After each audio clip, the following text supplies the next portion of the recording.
Hello, welcome to Sattology and Deep Means Welcome to Sattology Show. This new episode, this is live.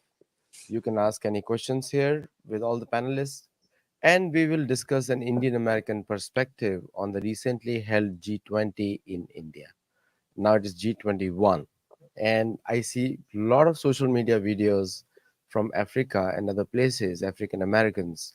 They are really lauding the inclusion of African Union in G20, and they're also appreciating the fact that today G20 is equal to EU because of the political things going on in Africa, and where we can see a blatant theft of African resources by the European countries.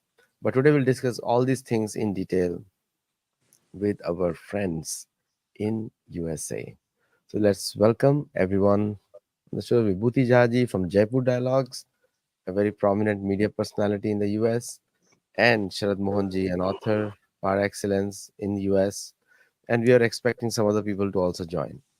So विभूति जी ये G20 जो अभी हो रहा है G20 हुआ and now it's G21 and India is still the president till November.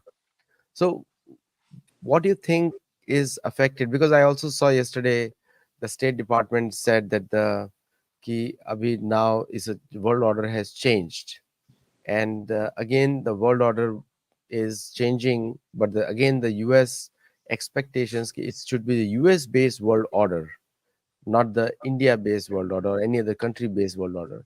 So how do you see this change happening? What has happened? Welcome. Thank you, Sir Aditya ji and Sharad Mohanji. Good to connect with all of you today. And what is important is to greet all the viewers who are watching live and who will watch later. Uh, this has been, in my opinion, a signal move by India and its leadership, led by Prime Minister Modi. The reason why I say that is, as the saying goes, we all get an opportunity to do things. Who executes the opportunity the best establishes a new landmark. And that's what Prime Minister did. The people have got the chance to lead the presidentship of G20 group, which is an annual rotation basis. So getting the thing is just a coincidence, but that it happened under Modi's leadership and how he executed that is what is under analysis. First things first. The most important thing we talked about on Jaipur Dialogue with Sanjay Dixit ji, that in my opinion, the number one item that happened under this leadership was the unanimity of purpose established by Prime Minister Modi for all the G20. Unanimity of purpose. Every single resolution was approved and signed by all countries, including America and China, Russia, NATO representatives, and everybody else. That is a very signal achievement. What has happened in this process is that I use the Hindi word, Modi ji ne Bharat ka varchasva established kiya. That's very critical to understand. Not only that, I was fortunate to have been invited to speak at the G20 event in Mahabalipuram on the very theme of Vasudhaiva Kutumbakam that Prime Minister Modi has been establishing around the world. And what happened in this? This was no longer only a Delhi event. It was not a bureaucratic, political kind of a thing, Delhi mein ho gaya, समारोह हो गया, but उन्होंने एक साल में सारे भारत को उसमें जोड़ा. That's a very important thing. German ambassador made that very statement, that we now know cities like Nagpur and other places which we would never have known. तो भारत के कोने कोने में, from Kerala to Kashmir, from east to west, G20 became India's event. And every Indian felt involved in it. I was a witness to the event in Mahabalipuram. I was there. So many people, the hall was full. The hotel convention hall was packed, including ladies from South Korea, from Saudi Arabia, who came and spoke on the element of Vasudhaiva Kutumbakam. So this is the very important thing for everybody to know, that every resolution that was approved by all the countries in the world, including on climate, on seizure of assets of corrupt practices, Ukraine, the fabulous road belt from India to Europe, integrating, neutralization of China as the bad dog of the event who wanted to always control the narrative. This was very important, and Prime Minister Modi established himself by championing the cause of the South-South. You are totally right, Aditya ji, that African Union becoming the 21st member of G20 group is a very significant involvement, because this dates back to Prime Minister's address in the United Nations General Assembly. I don't exactly remember which one, but this was soon after 370 abrogation. वहाँ आए थे. I was invited by none other than Vion TV, the famous anchor of that entity, to analyze his speech, myself and Dr. Bharat Barai. And we said that in his speech, he didn't even touch upon Pakistan and 370. All he said was inviting the world to participate in India's growth story. That was a signal statesman-like approach. And we see the outcome today, that the entire world recognizes the leadership and the statesmanship of Prime Minister Modi. India's वर्चस्व, मुझे ये शब्द बहुत अच्छा लगता है, वर्चस्व उन्होंने भारत का स्टैब्लिश किया, हम लोगों का स्टैब्लिश किया, और भारतीयता को उन्होंने करेंसी दी. That's आप तो that भी was सनातनी फैशन शो करके आ रहे हैं, तो यू वर बिल्कुल. The show stopper. Thank you, thank you, and the thank viewers you. जो भी देख रहे हैं विभूति जी को देखिएगा walking the ramp, and the best comment came from his son that पिताजी किसके हैं, you know, whose father. Yeah. So Sharad ji, with the opening question, please share your views. नमस्कार सत्तालॉजी के सभी श्रोतागण. सबसे पहले तो हिंदी दिवस का बिलेटेड शुभकामनाएं. कल हिंदी दिवस था और मेरे सभी द्रविडियन परिवार जो दक्षिण ऑफ भारत में हैं, दक्षिण ऑफ भारत, नॉट दक्षिण भारत, मैं That's right. सभी को मेरा प्रणाम. और please don't hate us. I am Hindi speaking person. Please don't hate us for the politicians mistake. हमने कोई ऐसी गलती नहीं की है. We just speak a language, that's all, nothing much. आज इंजीनियर्स डे है इंडिया में. As an Indian American, because मेरी शिक्षा जो हुई थी, प्राथमिक शिक्षा और कॉलेज इंडिया में हुई थी, तो आज इंजीनियर्स डे है. कर्नाटका के एक बहुत बड़े इंजीनियर विश्वेश्वरैया जी, विश्वेश्वरैया जी, जिनके नाम से इंजीनियर्स डे मनाते हैं. We are very proud. Visvesvaraya ji को सादर प्रणाम, नमन. और हमारे विश्वकर्मा जी, हमारे मायासूर, हमारे नल नीर जो भी हैं, हमारे इंडिक में सिविलाइजेशन में जो भी है, सभी को प्रणाम. तो with that and been an Indian American, Benjamin Wright ये हुआ करते थे अमेरिका में, उनको भी फादर ऑफ इंजीनियर्स बोलते थे ऐसे इन 1790. So having said all those things, let us get back to G20. So G20 was a very successful event. श्रोतागण, थोड़ा सा इसका हिस्ट्री 2 लाइन बता देना चाहता हूँ कि जब इसराइल को जब मिडल ईस्ट ने बैन किया था, और because of that middle east ने क्या किया कि मिडिल ईस्ट के सारे देश ने, जो इस्लामिक देश ने, सब एकजुट आए और उन्होंने तेल एम्बार्गो लगाया यूरोप पे, because Europe was supporting Israel. तो उस क्राइसिस को फेस करने के लिए एक 7 डेवलप्ड कंट्री का एक ग्रुप बना जो G7 बना, जिसमें पर एक्चुअली 5 ही देश था. बाद में उन्होंने जापान और एक और देश को ऐड किया. तो G7 बना और ये फाइनेंशियल क्राइसिस पे बना. उसके बाद 1999 आया और फिर एशियन टाइगर्स, राइट, जैसे ग्रोइंग इमर्जिंग इकोनॉमीज थी अपना, सिंगापुर, थाईलैंड, वियतनाम वगैरह वगैरह, जो भी एशियन है, मलेशिया, इंडोनेशिया, इनकी क्राइसिस आई. और ये क्राइसिस जो है, कहने को तो इनकी क्राइसिस आई, बट एक्चुअली 2008 में Lehman Brothers tanked. And this is where America got really worried, and then a group was formed जो कि G20 बना 1999 के राउंड में, और एक्चुअली वो एक्टिव हुआ 2008 से, जब वो एशियन क्राइसिस आया। और फिर ये G20 बना, और वो एक फाइनेंशियल क्राइसिस के लिए ही बना मेनली वो। और उसके बाद से इन्होंने क्या क्या सॉल्व किया, that we have to see which country has benefited. क्या वेस्ट ही बेनिफिट हुआ, क्या डेवलपिंग इकोनॉमी बेनिफिट हुआ, you know, that is for the analyst to come out with neutral observation. But from an Indian American perspective, G20 23 in Delhi was a big success as far as brand India or brand Bharat is concerned.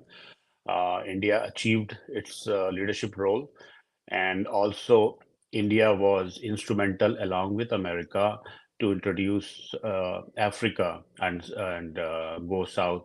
those का एक बहुत बड़ा leadership role में Bharat step in किया, ऐसा ऐसा दिखते हुए लगा। अफ्रीका जो कि 50 या 52 देशों का एक ग्रुप है, जो एक्चुअली इंडिविजुअली तो बहुत छोटा है, लेकिन जब ये 52 कंट्रीज टुगेदर आते हैं तो ये वर्ल्ड का 2.99 ट्रिलियन, ऑलमोस्ट 3 ट्रिलियन इकोनॉमी को रिप्रेजेंट करते हैं, and that is a huge huge market. And सिर्फ ये जीडीपी कैलकुलेशन वगैरह तो खैर इस पे हम लोग डिस्कशन करते रहेंगे, उस पे ही नहीं है।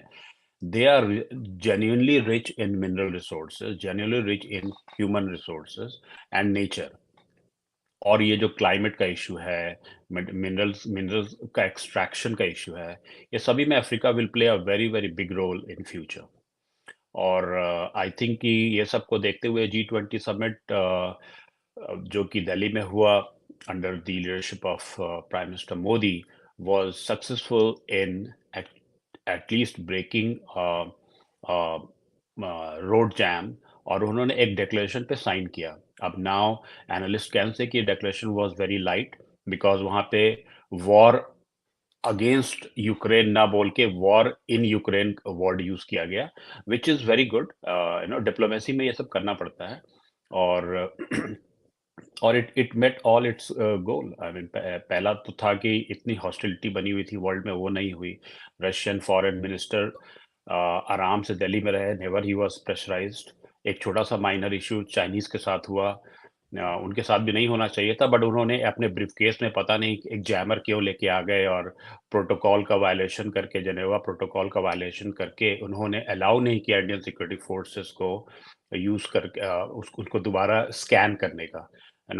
एज पर जेनेवा प्रोटोकॉल कोई भी डिप्लोमेट का बैग खोला नहीं जा सकता है, सिर्फ स्कैन किया जा सकता है। सो आई वाज टोल्ड कि 10 से 12 घंटा तक वो आर्ग्यूमेंट चला, and eventually it was decided कि वो बैग को बिना खोले चाइनीज एम्बेसी में भेज दिया जाएगा, और वहाँ से वो वापस चाइना शिप हो जाएगा। तो ये एक माइनर इशू हुआ। एक और माइनर इशू हुआ टर्की के इर्दोगान का security force, security person and interpreter, they were following him in the Rajghat, and Indian security forces stopped him कि आप नहीं जा सकते हैं एक certain distance से बाहर. So those were all visually displayed. Apart from that, it was very good. So yeah, we all are very happy that India is in the leadership role now. Thank you. Sorry for a long one. Utsav ji, what is your view on the analysis on the G20, what happened, and how does it change the global world order? Because this is what the American State Department has said. So देखिए, सबसे बड़ा इसमें important analysis ये है मेरा, and I agree with शरद जी ने बहुत detail में एनालिसिस दिया कि India became a much bigger player in the global south because India's role in successfully bringing the African continent into the G20 efforts. सबसे बड़ा तो ये है। दूसरी बात ये है कि India is also coming up in this situation as a viable bridge between the two warring sides in the current global conflict. देखिए, मैं I do not believe that the war in Ukraine, as the G20 summit clearly points out, is a war between Ukraine and Russia. It is not. It is a direct conflict between NATO and Russia happening in Ukraine. And I think India has, after this G20 summit, come up as a confident partner of both sides. So Russia feels very confident, trusting India in many of its efforts to negotiate with the West. ठीक है, उसपे उनका तो प्रयास चल ही रहा है negotiation का.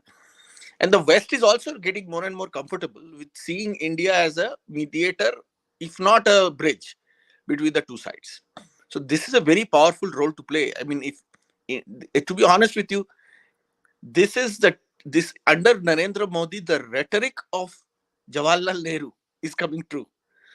तो जवाहरलाल नेहरू ये रोल लेना चाहते थे, उनके लिए उन्होंने बहुत सैक्रिफाइसेस किए, इंडिया को भी सैक्रिफाइसेस कराए, लेकिन it seems like Narendra Modi, without those sacrifices, is actually becoming that person which Jawaharlal Nehru wanted to become, or at least said he wanted to become at a global level. So that is a very fascinating thing about the current G20 and the global order.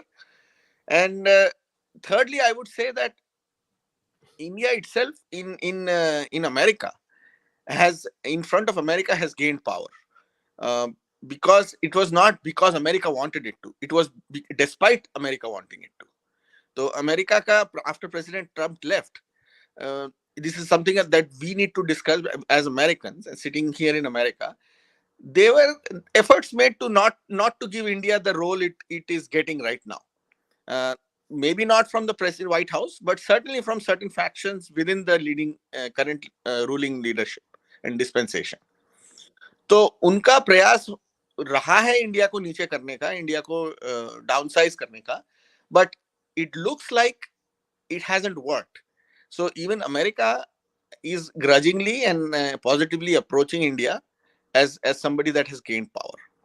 And फिर मैं थोड़ी सी दो चीजों पे बात कर लूं जो टर्की के साथ हुआ है. शरद जी ने मेंशन किया कि अर्दोगान के सिक्योरिटी इश्यूज हुए थे राजघाट पे. There is another big thing that is coming up, and it's something that requires monetization, but as a concept it is very important, and that is the India-European Arab-Med corridor that goes through Israel. So मैंने इस पे actually 1.5 साल पहले बहुत बड़ा article लिखा था इसके हिस्टोरिकल एस्पेक्ट के ऊपर for the Epoch Times, and at that time this idea was not conceived to be feasible or real, but it was an idea after the Abraham Accords. After President Trump had signed the Abraham Accords and Saudi Arabia and Israel made peace with each other. So now it seems like that idea is feasible. And now we genuinely see a very efficient route being planned between India and Europe for supply chain through Israel, through Saudi Arabia, through Greece, all the way into the European West. And I think if this idea can be monetized properly, invested in properly, this is going to be one of the most efficient trade corridors in the world. And my article that I had written 2 years ago was about how this was actually the world's one of the biggest trade corridors in the world, paralleling Silk Route before Islam came into existence. See, Islam cut off the physical connection between India and Europe before Suez Canal existed. You know, India और Greece के बीच में, और उसके बाद India और Roman empire के बीच में, and उसके बाद इंडिया और बाइजेंटाइन एम्पायर के बीच में, there was a very powerful trade corridor that went through the African continent and through the western coast of the Mediterranean, Arabian Peninsula. So उस समय इजराइल लेवांट के थ्रू होते हुए, सुएज कनाल तो था नहीं, नॉर्दर्न अफ्रीका के थ्रू होते हुए इंडिया आता था सामान, गुजरात कोस्ट, मुंबई के एरिया में आता था. And that time the Romans and the Greeks used to be the main controllers of that region. So ऐसे ही रोमन नॉर्थ अफ्रीका में नहीं बैठे रहते थे. Romans were in North Africa because it was one of the largest trading routes to the east. वहां पे वो लोग पोस्ट मैन करते थे, मिलिट्री छावनी लगाते थे. So this is a new form of that trading route post caliphate. That was a pre-caliphate round. Now it's a post-caliphate round. So it took Cold War and all these years to revive it, but hopefully it will work. So that's the gist of my understanding of the G20 summit, which in my opinion, as Sharad ji said, I agree, was very successful for India as well. Actually, thank you Utsav ji, thank you everyone for putting the opening lines. तो ये अभी trade corridor की बात हो रही है और यो corridor भी हो गया और आप नेहरू जी को भी बीच में लेकर आ गए. तो चलो तो चाचा जी इधर पहुंच चुके हैं, उनकी आत्मा. भटकते हुए नेहरू आत्मा का तो खुश, देखिए उनको तो खुश होना चाहिए, आज उनकी आत्मा होगी तो नरेंद्र मोदी पे वो प्राउड होंगे। बट उनके जो ग्रैंडसन है, ग्रेट ग्रैंडसन या ग्रैंडसन जो भी है, वो तो कुछ उल्टा ही बातें कर रहे हैं अमेरिका में. So now another question, we don't want to I don't want to digress it, because more very important things on the changing world order, which the State Department is recognizing it. At the same time, people are knowing more about America today, that how the America as a country of corporations and the Constitution Republic, which they say now, has not been able, doesn't have a good train system today as compared to other countries. India has the second largest, probably the largest, second largest road network in the world now, and the second largest passenger train network in the world. On the freight, USA is still the number one, and don't have those. So there was a famous saying in USA that that if you want people to go somewhere, build roads. And due to the information highway, everybody knows about USA more than anyone else.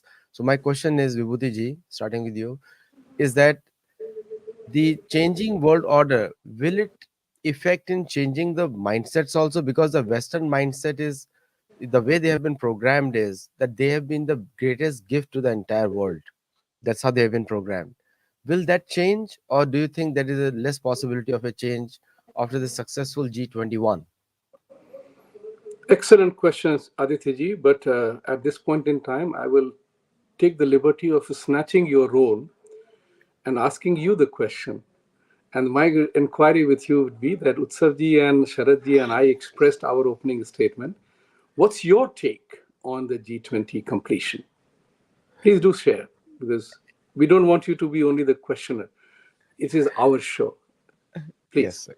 Then I Yes, will sir. come back to you on Thank you. on Thank what you I so think much. about the new world order. Now, I see that G20 has been a very successful hosting by India. And I think the way you also highlighted that in the beginning, that the way India involved everybody, all Indians were involved, has never been done before in any G20 event.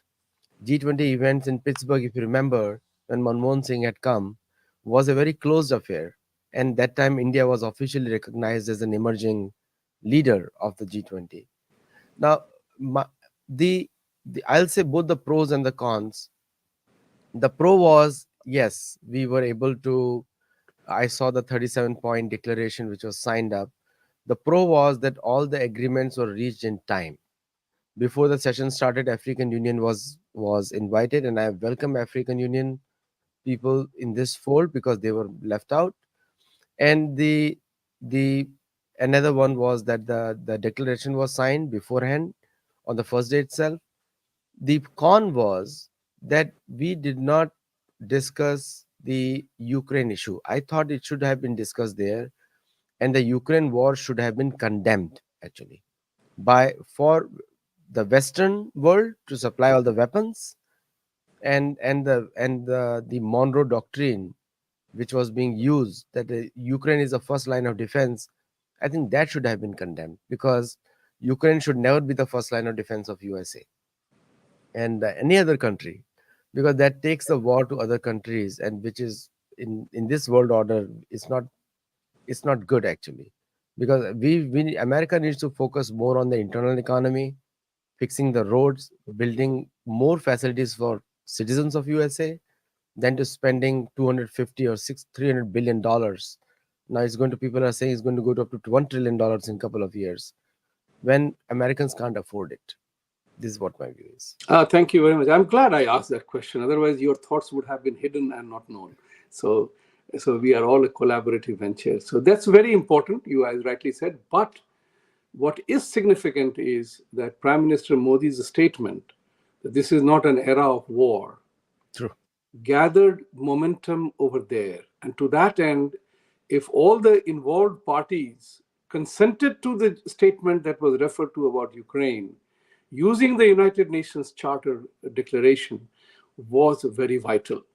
That, as we all know, that even 2 days prior to the G20 event, it was feared that the China and Russians will not sign into anything about Ukraine, but everybody signed on, which means there was an agreement. And I think, in my mind, I believe that Ukraine will now become the showcase, a model of clean energy campaign. I think all the multinational companies are now watering, their mouth must be watering about the making money and rebuilding Ukraine, right?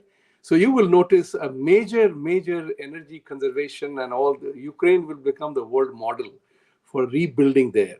But coming back to the world order changes, yes, as a very famous poet, I don't remember his name, said, "Old order changeth, yielding place to new."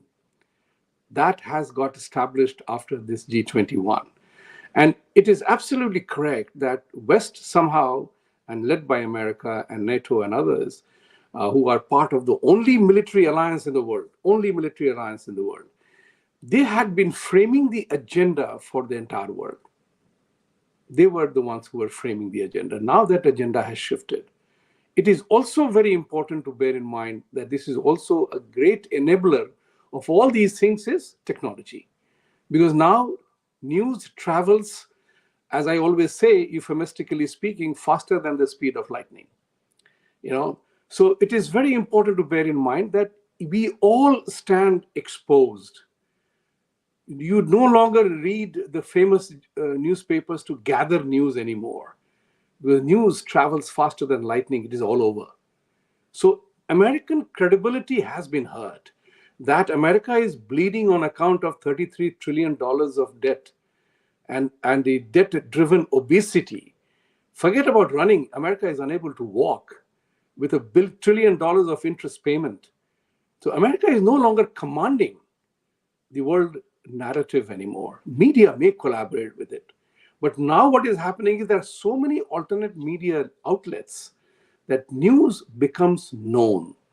And what is known now is what I know as an American, that we Americans have lost our credibility in the world.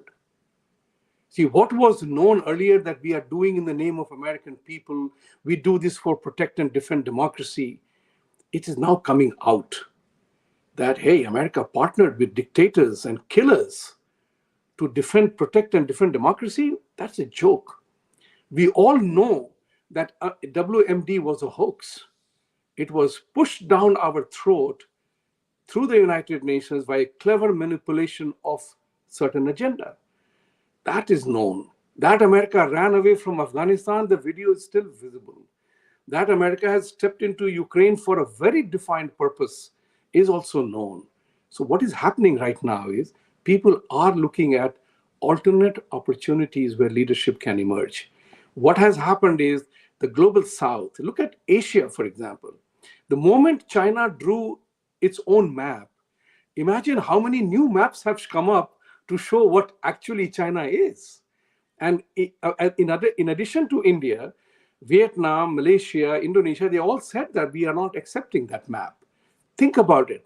These countries, small countries, are looking at China as a bully, and they have reposed their faith in India that if there is one country that can stand up to China, is India.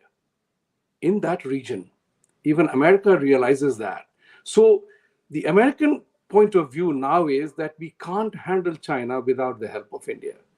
And India has established itself as a global economic engine.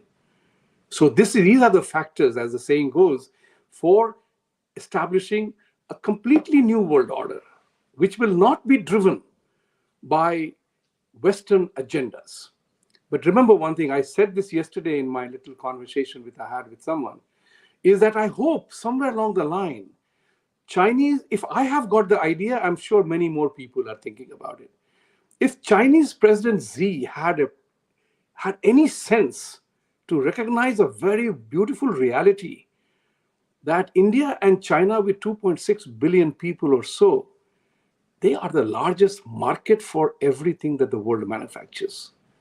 We can, if Chinese stop their fear, they treat India with fear.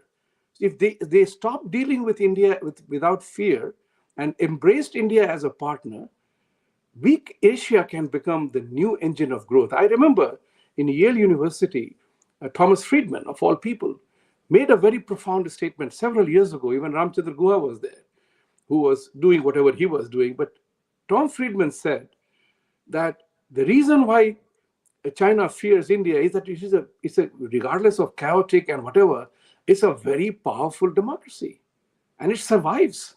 It functions. This is one country in the world where 600 million people have voter ID, and we in America talk about voters' rights. People have the ID. How does India handle 600 million people's voting in one day or whatever periodicity it happens? Tom Friedman's statement was that India will trip and fall but get up and run again.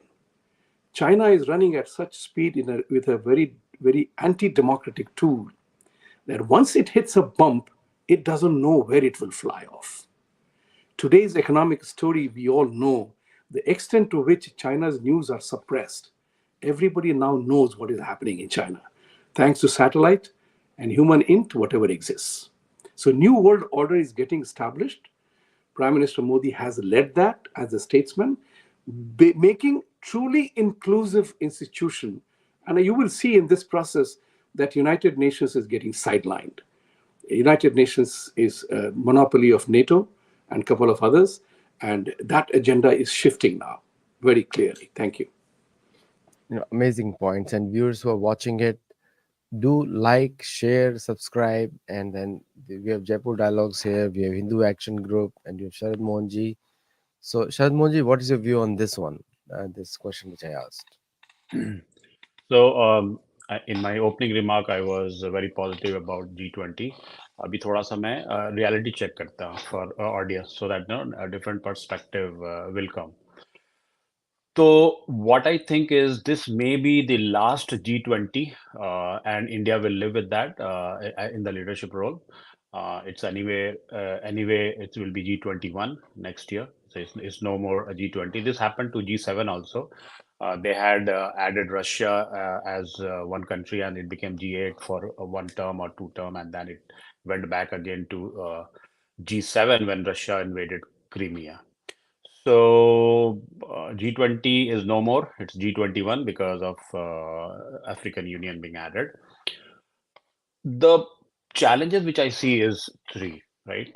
So three major countries. I will also have Russia and Ukraine later on, but India, America, and China. China, with all the hostility against India, is still a very important country in the global map, and it should not be ignored. It should be mentored. Maybe one individual president tenure could be bad, but eventually people are good. So India, world has to mentor China for a betterment of the world, because whatever we say, China still has edge of many, many years being a supply chain of the world. And if China is affected, world will be impacted. And India will also be impacted. America definitely is going to be impacted. Replacement itna jaldi banega nahi. So, but that doesn't mean we should support BRI project. The I2U2 and these had a vision with Israel having that road link from India, Mumbai to Europe, and then now Saudi Arabia jumping in. This looks very good on the paper, and really, I was so excited. But when the reality sank in, and when I started looking, who will fund this project? China तो already become bankrupt in the BRI project. वो commit कर नहीं रहा है, but it is in a bad situation. Today, Chinese media also had a news where the foreign defense minister of China is under surveillance for procurement related ghapla. These things we used to hear in democracy like India, right? And China was boasting that democracy doesn't work, democracy is anti-development, vagera vagera. See what's happening in China. Even a one single party led country is having a problem with the procurement, right? So abhi wahan pe problem hongi.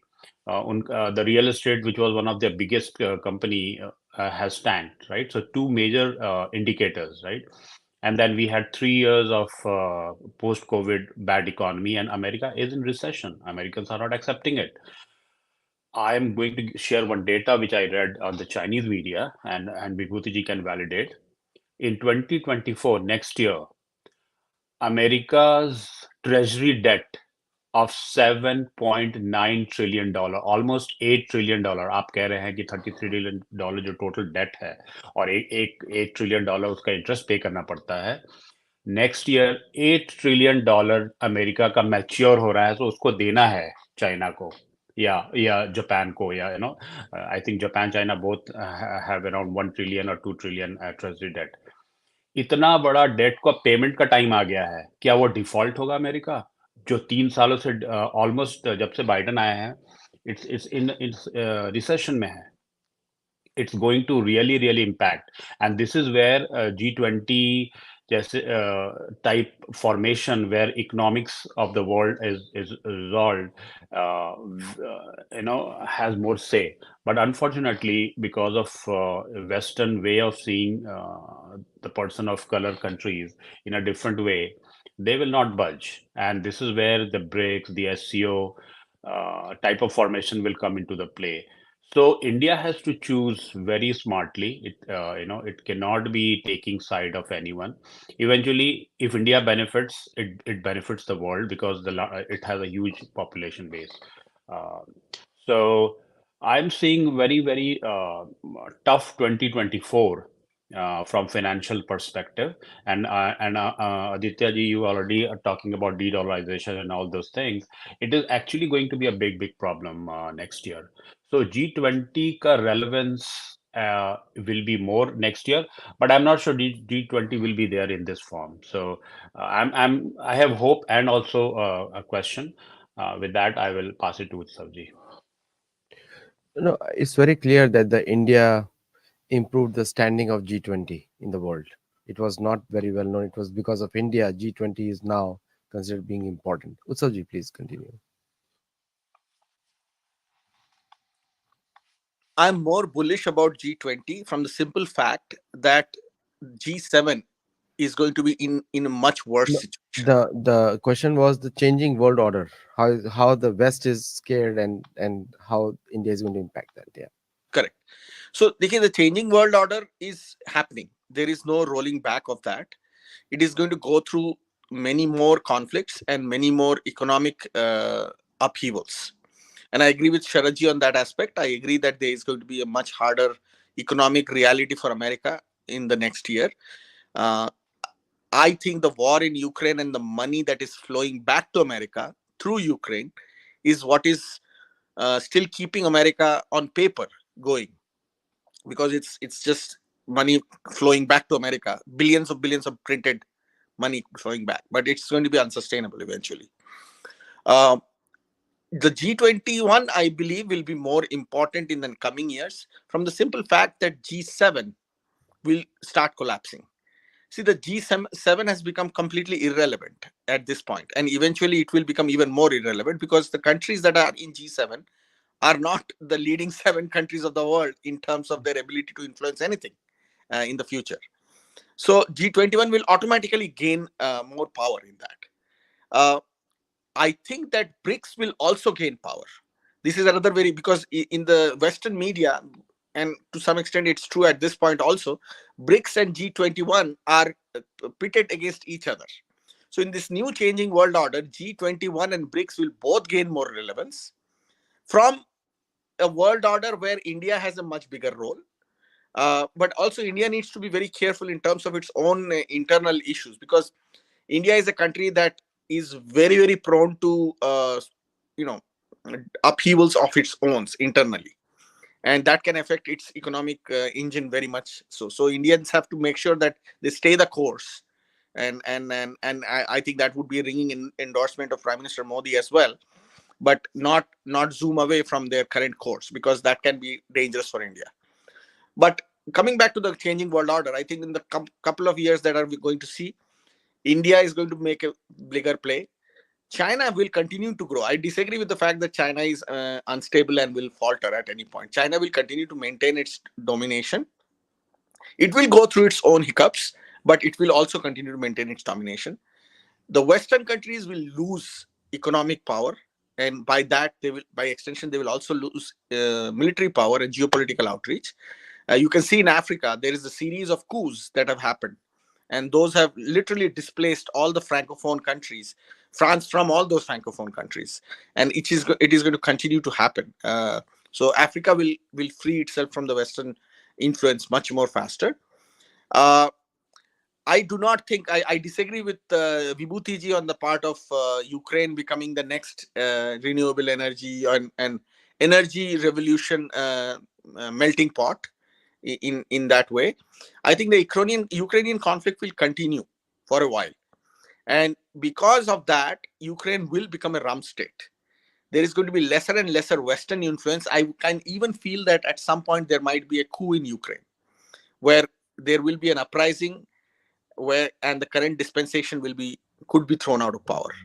Because when your war efforts, when you are in a critical crisis like Ukraine is in, with every day thousands of people actually dying, Russians are also losing thousands of people, but Ukraine is losing far more given its lower population. You will reach a point where people will be tired, and there will be a backlash against the ruling dispensation, and that will lead to an internal conflict in Ukraine. Ukraine is a heavily militarized, highly violent state at this point of time. It's more violent at this point than many African countries were during the 1970s and 80s, when they went through their internal civil wars and millions of people lost arms and legs and thousands of people died. Ukraine is in that state, and it can reach that state. So I don't see Ukraine becoming anything better in the next 10 years. It's going to be a bad place to be. Russia, unfortunately, will be caught in that, but it seems that Russia is coping much better than anybody expected. And I'm also, just to throw a wrench in this whole conversation, I'm also fearful that there could be a very disastrous but limited nuclear conflict.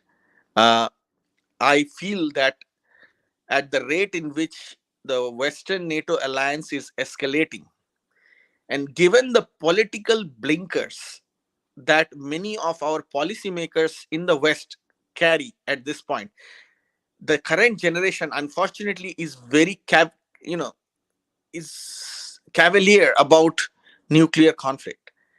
There are statements out there by people who say that yeah, let's use tactical nuclear weapons, it's fine.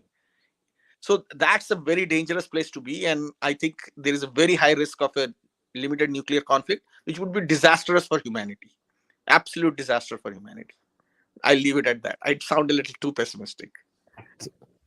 So my viewpoint is very simple. My viewpoint is that the world order has already changed, and people don't like the American-led wars, and they don't like the NATO interference in many countries, and it's not going to change actually. But also, I feel that the economic superiority of the West is heavily being questioned, just like the Niger increased the prices of uranium from 80 cents to $200 now, Niger, for France.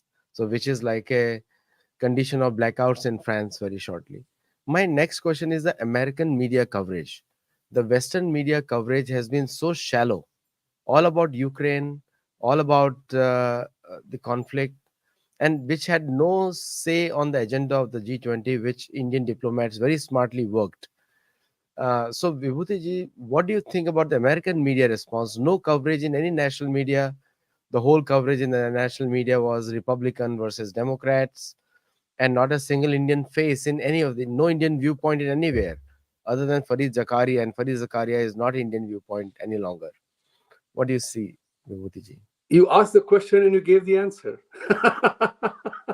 There was no media coverage in the West, and we are talking about American media. No surprise there, because as you had earlier pointed out, that this particular entire thing was hijacked from the American agenda. So America was not what you call the prima donna of G21. They were one of the many. The second part is that you are absolutely correct. This is the feverish election time in the US. So everything that happens, like in the US, is important for US. What happens in India is not relevant for American residents. But they don't realize the media makes a mistake here. Media is making a mistake of ignoring the realities. The only thing they covered here was Biden's faux pas in India, that he was walking around and whatever. So media coverage was absolutely unfair to the significance of the whole thing. I will revert back to one element of Ukraine, which with Utsav was talking about. I'm not saying that war will end and Ukraine will become the prima donna of Europe with the new. I'm talking about the climate agenda propagandists. Because now Europe, you see, at some point in time, the frustration has set in, as Utsavji very correctly said. There can be a coup. The Notanki president of Ukraine, he will go back to playing pianos once again. But the point of the matter here is that you don't do these things for no reason at all. The economic activity, जो कहते हैं कि superiority of the West can be established because they have the technology for green right now. And they will make, the agenda propagators will make Ukraine a showcase that, look, green works. That's the point which I'm trying to drive at. Nothing to say that, the Ukraine is not suffering, the anger, we know that. There's tremendous frustration in Ukraine. So many people have become, refugees elsewhere. It is a crisis. It's not a happy situation. However, there is another part to that is that, this entire thing of, G21 here is media, the Western media is losing it out, as we all agree here, that Europe has become a non-player.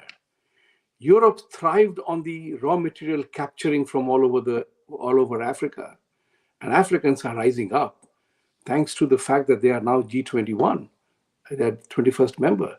So they are saying, I mean, if any of you saw that video in which the Kenyan Prime Minister was admonishing Macron that you leave us to ourselves, you take our raw materials, you impoverish us, and you use the thing, manufacture and sell it to us at exorbitant prices. So that awareness, thanks to technology, has come all over Africa. That's the important part, that Europe will gradually lose its significance, and it's losing its significance. The other element which I wanted to say, that Sharadji talked about, or Utsavji talked about, American burgeoning debt, that next year $8 trillion will be coming up for payment. Yeah, कहाँ से देंगे पैसे वो? छाप तो नहीं सकते हैं आप? So that is very important. I have a feeling that United States is therefore interested in whatever is known and talked about as de-dollarization. But they don't want to take the whole burden on themselves anymore. They want somebody to share the load. And just as it happened in the famous 2008 mortgage banking crisis, they will bundle up these CMDOs, collateralized mortgage debt obligation, CBDO. Karke, America might try to offload its balance sheet, address the balance sheet, take off the debt, tell other poor countries, we will give you our guarantee, take my debt as your own. Some kind of a financial instrument play, I am suspecting, could happen. Otherwise, all of you are right, and I think I also agree with that for America to repay $8 trillion next year is going to be a crisis for America, considering the state our economy is in right now. That's very important. Thank you. Sharadji? Yeah. So I forgot the main question, but I think I understood the changing the media, American media reporting. Okay. So American media is always biased against India. It has never published any positive news on India. So this was nothing new for me. I was not expecting it. I was expecting it to be more in the British media, where Rishi Sunak was mentioned, but in a different way, negative way, and they were more worried about Akshay Murthy's, I think his wife, finances and taxing and all that, taxation and all those things. Canadian media did mention about the goof up this Prime Minister Justin Trudeau, or President Justin Trudeau, whatever he is, had in India always. But I was really it was we have been always not treated well in America, and this is time when we should speak up. We also give the tax. If as a Indian Americans, our taxation from the minority perspective is pretty big, and why forget about the private media? What about the PBS type of channel, the government funded channels, right? And, should we not ask that question as an Indian American, that where is our tax money, why it's going to Ukraine and not to India and all those things? And if it goes to India, it goes for a very different agenda, which is so this is the battle, Aditya ji, uh, about the media and India trying to become a Vishwaguru is not liked by many, and that's why I think Modi ji twisted a little bit, played with that word. So instead of being a solo power, which India doesn't intend, because we're talking about one world, one family, one earth. So we are not going to be one power. What we are, the new word which was coined was Vishwamitra. I think Vishwaguru से Vishwamitra बन गए हम लोग. Vishwamitra is where there is a space for a lot of players on the top, you know. So probably these type of messages American media missed, which was very unfortunate. Very quickly in the end, I would like to add is there is a movie, The War on Vaccine, and every Indian American should see the movie. Yesterday, I saw the interview. Just like our Chandrayaan 3 project, where a female director led the project, this is the story of that Indian scientist who actually built the COVID vaccine better and build back better, जो Biden बोलते हैं. It was actually built very safe and very fast. And this is the strength which India has. India will always be protected because world में only 6 WHO recognised lab है जो कि एक India में है, and it was led by all female scientist.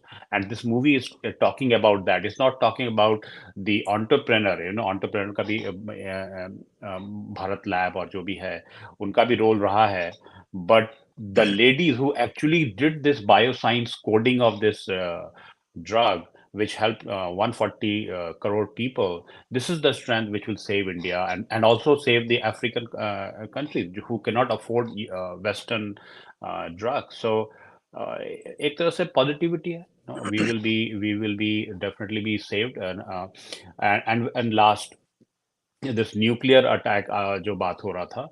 So if I am suddenly seeing that in the Indian media, and I was talking to Aditya ji yesterday with you, news has been planted in the media saying that Pakistan has 200 nukes. By 2025 it will have 200 nukes. 170 था पहले और 200 है.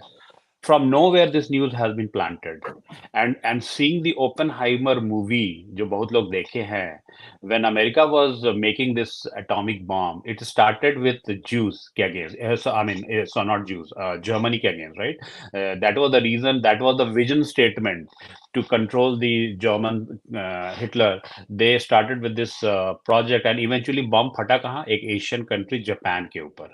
So I am thinking China will be tricked by West in some give and take to use a tactical small bomb with the help of Pakistan to nuke our Dravidian land, जो कि आज ये लोग बहुत pro America हो गए हैं, हमारे Dravidian brothers, especially the DMK parties and all, और हार्वर्ड में चेयर लेके they are very happy. The first tactical nuke Pakistan कोई यूपी एंड बिहार जैसे still developing state में नहीं फोड़ेगा. They will be using it in Bangalore or Chennai to really this is again a prophecy. I'm not saying कि ये होगा or I have any intelligence, but tactical bomb जब भी use होगा वो Asia में ही होगा. This is the history of West. So be on watch. So don't take side blindly against anyone, right? Save your A, which is called in English. Thank you, Utsav ji. So I will address the question of media. So I think media represented India very negatively in this entire G21 episode. That was expected. Nobody was expecting any American media outlet to say anything positive about India. That has been the trend for the last 10, 12 years, even before. and especially as Modi continues to gain prominence in the world, there is literally a vicious organized campaign to target India. That continued. I saw articles about how, slums in Delhi have been hidden in the G20 so that people don't see them. I saw articles about how Dogs. there is unequal inequity in wealth distribution. So all sorts of negative articles targeting India came, and it was expected. So I think there is very little credibility for American media around the world and in America. So they can continue to peddle their content, they can continue to do what they do.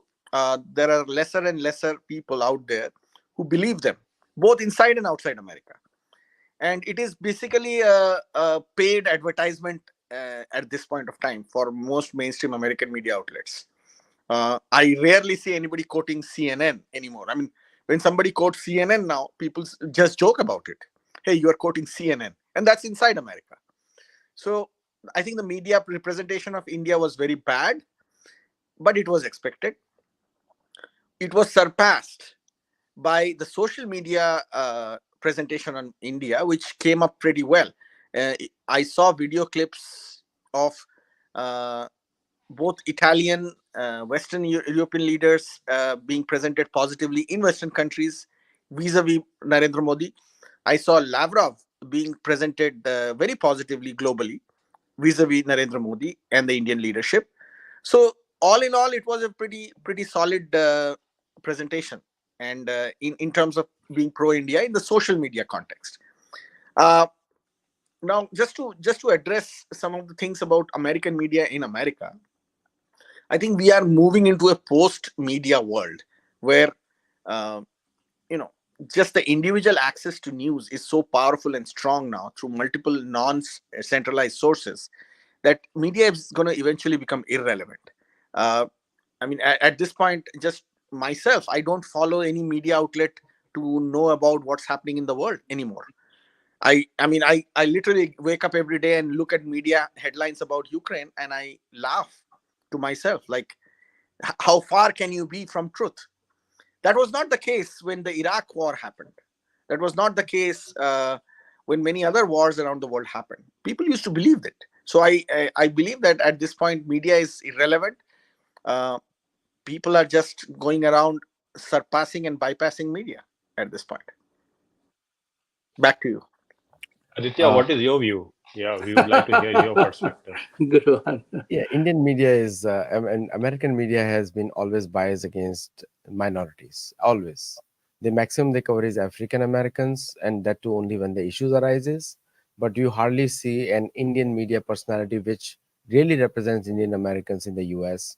And even though, despite being the one of the highest taxpayers, but still no representation, and that is a very sad state. Speaks badly about United States.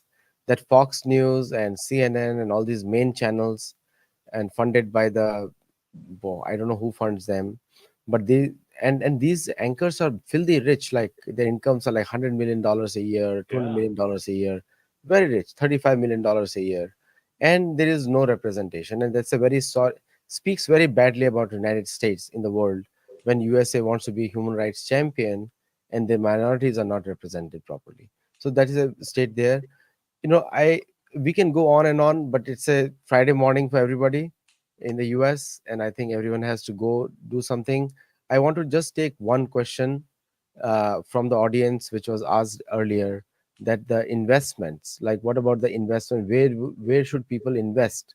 That was a question was asked. I don't know who asked it, but somebody asked it over here. And so Vibhuti ji, please. I do not see the question, Aditya ji, so I do not want to become an investment advisor. So let's not our Yes, show become exactly. element of Exactly. investment advisory. It's risky. You Exactly. can ask offline, and Yes. I would be able to share some thoughts on it, but Yes. not in a public domain basis. But I Correct. wanted to add quickly on a few things that were said here. Sharad ji talked about vaccine war. I have seen the movie in the New York premiere that happened. I met Vivek and Pallavi, and I was impressed. What impressed me that the audience was very keen to know the truth. They were no longer, they were there because they wanted to know the truth, because the way India was maligned by the West and vested interests. So they wanted to know the truth. They were not interested in 70-year-old guys gyrating with their swinging hips when romancing a 16-year-old girl around a tree. That thing has changed. That's number one. And it's a true story. I asked Vivek, and Vivek said that in the question answer, that every character has reflected exactly the way things happen. So, Sharad ji, अगर picture देखी आपने तो आप notice करेंगे every character was depicted exactly the Yes. way it happened, including Dr. Bhargav's behavior, who Correct. looked irritating, annoying, and everything else. Vivek said that all characters were a living role by various actors that they did the role. So they lived the role. It was exactly the way it was happened. It is not based on true story. He said it very clearly. It is the true story. That's important. So when you say something is based on a true story, then there is a little bit of an, you can say there's some records were embellished. That didn't happen. So that's very important. I urge everybody to watch it to know the truth, how India came out of it and established itself. The second part, which I wanted to definitely comment today on this thing, is the tragic, tragic death of Janvi Kandula, the lady, the young student in Seattle. Now, that is a reflection. Accidents happen all the time. Anybody can die in a car accident or whatever. That is perfectly legitimate to accept. What is important is the reaction to that. That's problematic. There are many Indians, many people have been killed in accidents, but when a response is a hateful response, that we need to address. And that's a direct influence of SB 403, in which people are saying South Asians are being targeted. No, it is not South Asians. It's pure and simple Hindus are targeted. Let's be very clear in establishing that identity. It's not South Asian Muslims who are affected by that. It's entirely targeted towards Hindus, wherever you may be. You are being made a goat, the sacrificial goat. Recognize that and reach out to SB 403 veto, request for veto from Governor Newsom. Because I also said it yesterday. Be prepared for a potential exodus of Indians from California, as if paying 14% taxes is not enough. Now you are going to be branded as caste.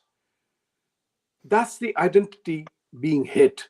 So I appeal to all the viewers in California and anywhere else. Send your message to Governor Newsom that this is racist, this is discriminatory. It is not addressing a discrimination, it's creating a new targeted discrimination against you and I. And whether you are Hindus opposing Hindus, there are many who do that with a fancy thing.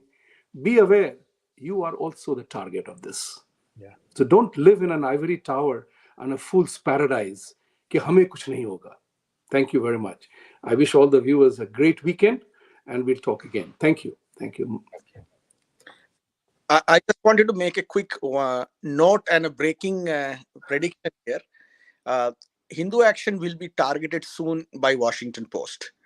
We have been getting information that there are journalists that are not very friendly to Hindus or India who have been calling around regarding us having Vivek Ramaswamy as our keynote speaker during our first gala.